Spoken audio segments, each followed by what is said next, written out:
A porta bateu com tanta força que o quadro da família tremeu na parede. Miguel, 18 anos recém-completados, ficou parado no hall da casa antiga no bairro Alto, a mala ainda na mão, o coração aos saltos. O pai, António, homem de 60 anos endurecido por décadas de mar e silêncio, apontava-lhe o dedo como se fosse uma arma carregada. Saia já desta casa, seu anormal. Não quero um veado debaixo do meu teto. As palavras cortaram o ar como facas. Miguel sentiu o chão fugir-lhe dos pés. A mãe, Maria, chorava baixinho no canto da sala, sem coragem para erguer os olhos. O irmão mais velho, Pedro, observava tudo com um sorriso frio, quase satisfeito. Naquele instante, o mundo que Miguel conhecia desabou. Na rua, a noite de verão em Lisboa envolvia-o com o cheiro de sardinha grelhada e fado distante. Ele caminhou sem rumo, lágrimas queimando-lhe o rosto. Como tudo chegara àquele ponto. Apenas porque ousara confessar que amava João, o seu melhor amigo desde a infância, o rapaz de olhos verdes que estudava arquitetura com ele na universidade. João. O nome doía como ferida aberta. Na semana anterior, numa tarde de chuva no mirador da Senhora do Monte, Miguel reunira coragem e beijara-o. João retribuíra, hesitante mas intenso, e por alguns minutos o mundo parecera perfeito.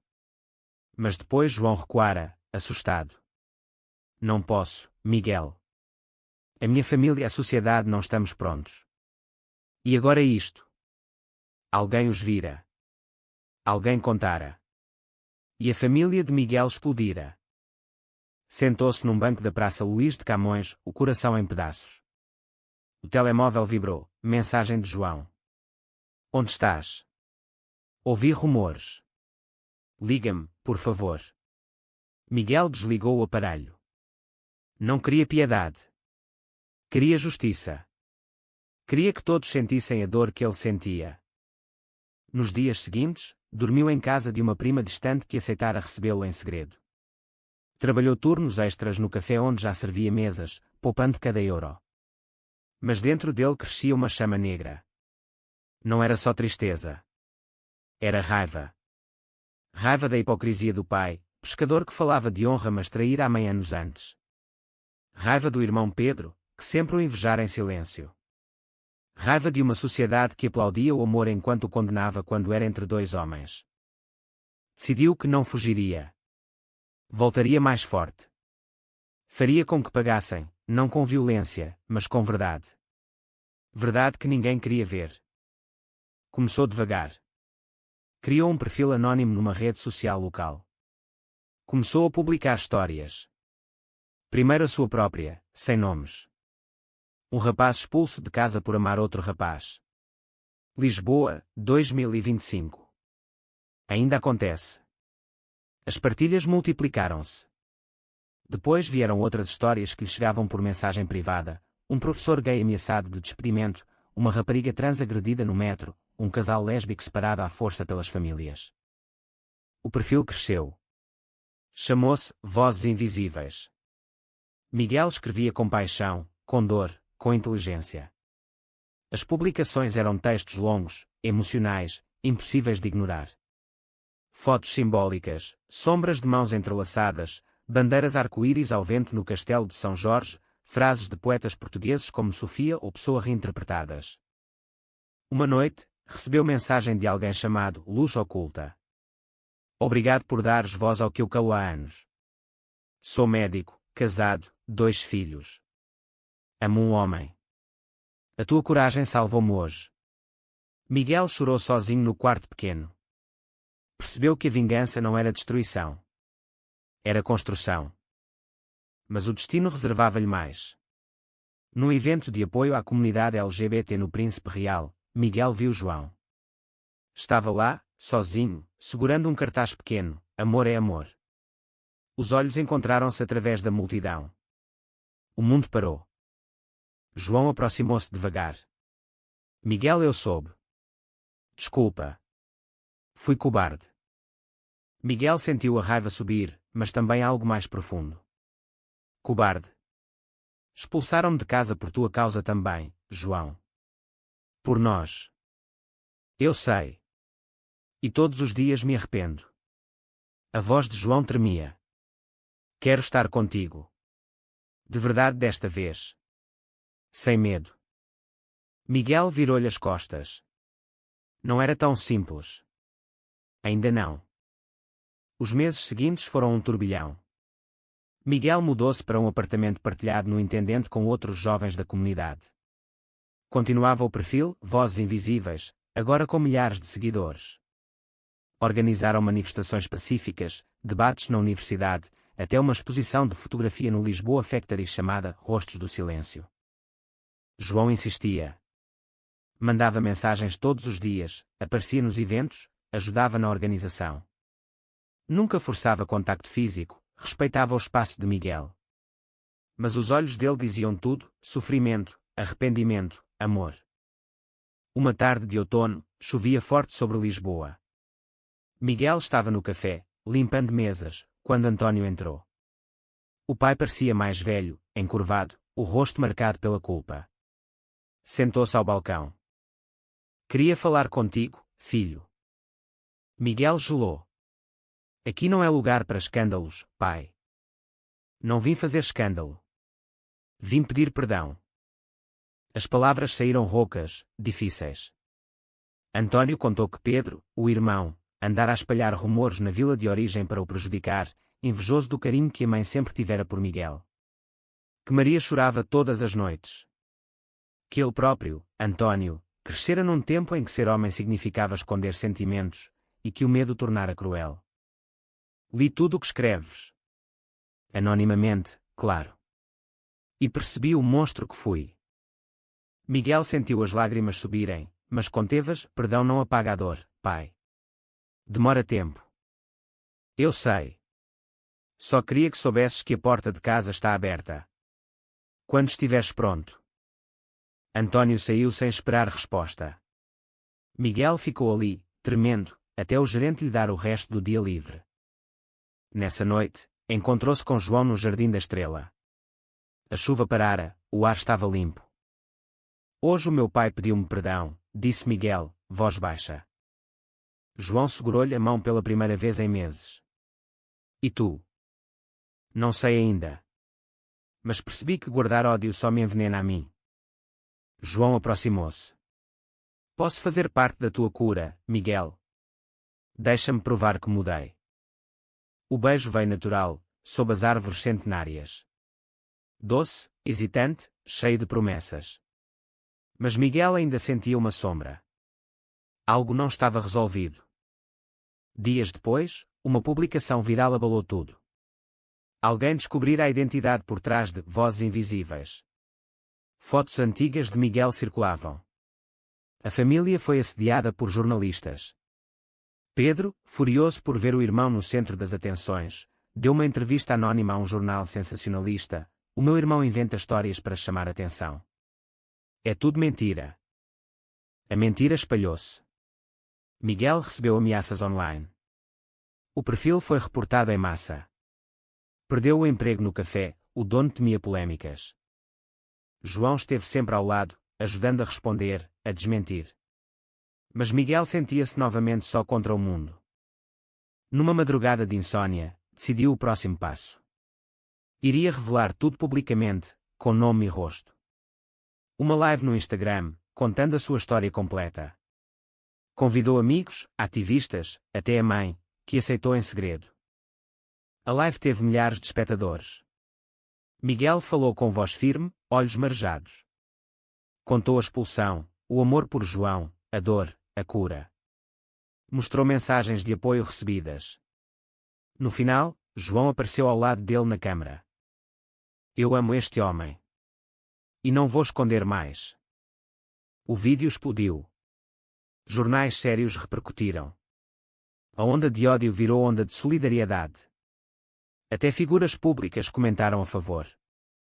Mas o preço ainda estava por pagar. Pedro não suportou ver o irmão transformar dor em vitória.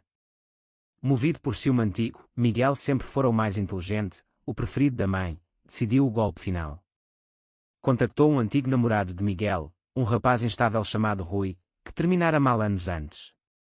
Convenceu-o a espalhar mentiras, que Miguel o agredira, que inventava histórias de vitimização. As acusações surgiram num fórum online.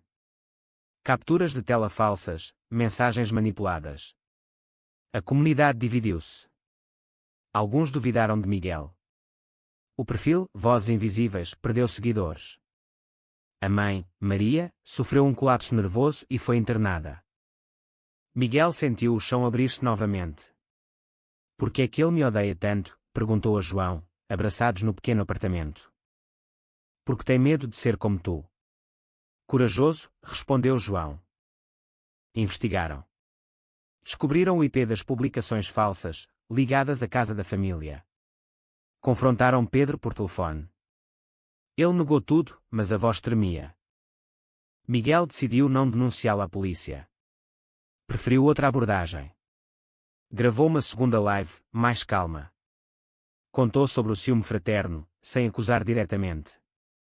Falou da importância de perdoar, mas também de estabelecer limites. Convidou psicólogos a explicar padrões de comportamento em famílias conservadoras. A resposta foi avassaladora.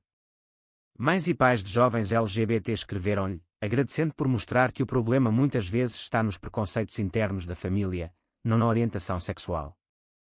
Maria saiu do hospital. Ligou para Miguel. Quero ver-te, filho. Sozinha. Encontraram-se num café discreto em Belém. Maria chorava. Perdi tantos meses contigo por medo do que os vizinhos diriam. Perdoa-me. Abraçaram-se longo tempo. Pela primeira vez em meses, Miguel sentiu-se inteiro. João propôs, vamos viajar uns dias. Só nós dois. Precisas de respirar. Foram para Sintra. Caminharam pelas florestas da Pena, dormiram numa pousada antiga. Falaram de futuro, de sonhos. João confessou que já iniciara terapia para lidar com a culpa. Miguel percebeu que o amor deles amadurecera, já não era paixão adolescente, era compromisso. Mas ao voltar a Lisboa, uma surpresa os esperava. António aparecera na porta do apartamento de Miguel, mala na mão. A tua mãe precisa de mim noutra cidade para tratar da saúde. Pedro ficou sozinho em casa. Mas antes de irmos, queria dizer-te, estou orgulhoso de ti, filho. E peço-te que venhas jantar connosco um dia, quando estiveres pronto. Miguel aceitou. O jantar aconteceu 2 semanas depois, numa casa agora silenciosa sem Pedro, ele mudara-se para o Porto, alegando trabalho. A mesa foi tensa no início. António pediu desculpa formalmente a João também. Maria serviu bacalhau com lágrimas nos olhos. No final, António ergueu o copo de vinho verde, à família. A verdadeira. Miguel quase não acreditou. Mas aconteceu. A vida parecia entrar nos eixos. O perfil, Vozes Invisíveis, renasceu mais forte, agora com nome real, Miguel Santos. Recebeu convites para palestras, escreveu um livro de crônicas. Mas o destino guardava ainda um último teste.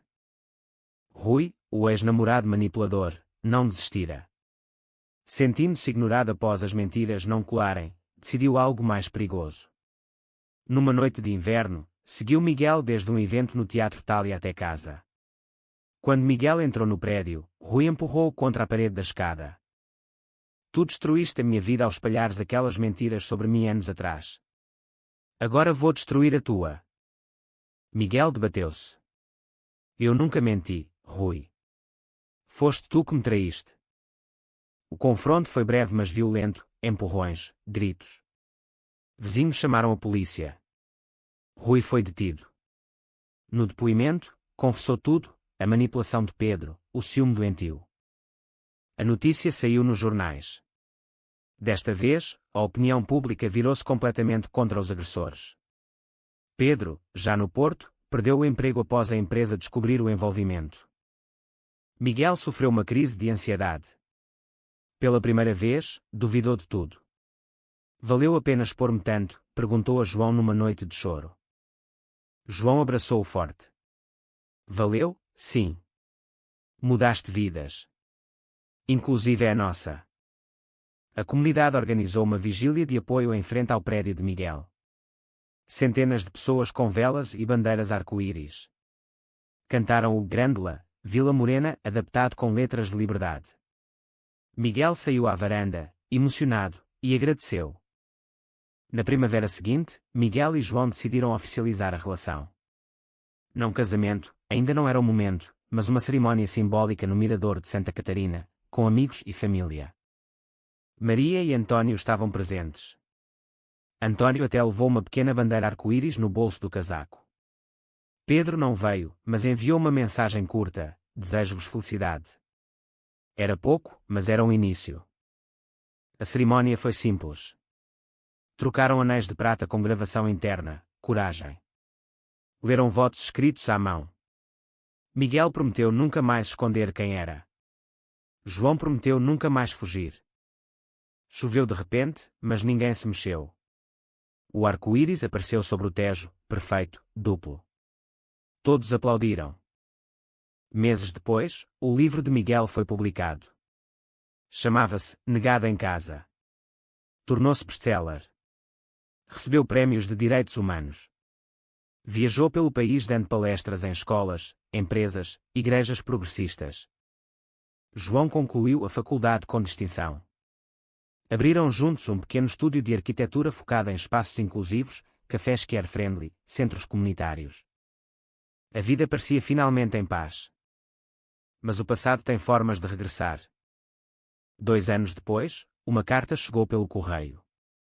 Remetente, Pedro Santos, de uma prisão no norte. Condenado por fraude, após perder o emprego, envolvera-se em esquemas financeiros desesperados. Escrevia pedindo perdão. Contava como o ódio que nutrira por Miguel era projeção do próprio medo. Pedro era gay, reprimido desde adolescente, e invejara a coragem do irmão. A prisão dera-lhe tempo para terapia. Pedia uma visita. Miguel hesitou semanas. João apoiou a decisão que ele tomasse. Finalmente, foi. A sala de visitas era fria, impessoal. Pedro estava mais magro, olhos fundos. Eu destruí tudo, Miguel. A família, a mim próprio. Só porque não conseguia aceitar-me. Miguel ouviu em silêncio. Quando Pedro chorou, Miguel estendeu a mão sobre a mesa.